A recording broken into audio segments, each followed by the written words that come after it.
I'm John Bergman, and I was born in Lancaster, Pennsylvania. My 5th birthday to Tucson, Arizona, and I lived there for the next 20 years. This may sound strange, but the elementary school that I was in was lily white, mostly because of the segregation laws that existed in Arizona until 1951. I went to junior high school. That's the first time I went to school with African Americans, and the first time there were 5 out of 1,500. But there were a lot of Mexican Americans in the junior high school, and I heard Spanish being spoken a lot. And the first opportunity I had to study Spanish was in the 9th grade. It was a 3-year junior high school, and I studied Spanish in the 9th grade and liked it very much, and was interested in both the language and the history of Mexico right from the beginning.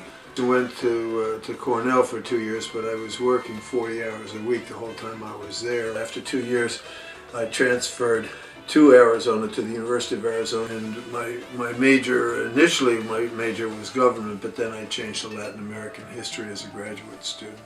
All that time that I was studying Mexican history and the history of Spain and all of Latin America, I did not do anything much with the languaging, and well, I decided that I would go into bilingual teaching. In '69, I was looking at the possibility of a bilingual license, and it was in '69.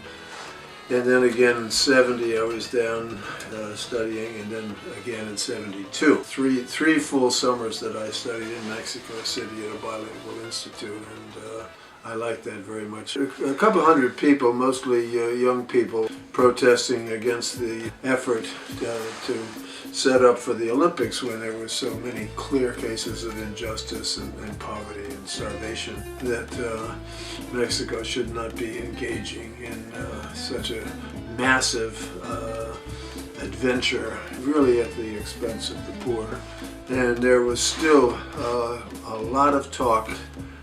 The massacre of the students, of the protesters in '68, and there was really very little justification and very little explanation that the government could make to explain itself. The one thing that hit me after the fact, and something that Porfirio Diaz said 100 years ago. He was the dictator of Mexico at the end of the 19th century, and he said, "Pobrecito Mexico, tan lejos de Dios, tan cerca de los Estados Unidos." Poor Mexico, so far from God and so close to the United States. In a very real sense is still the case, especially with our current president and the emphasis on deportations, the emphasis on the building of an artificial wall. These are not things that are in the interest of either country or either population. I do believe they have a brilliant future,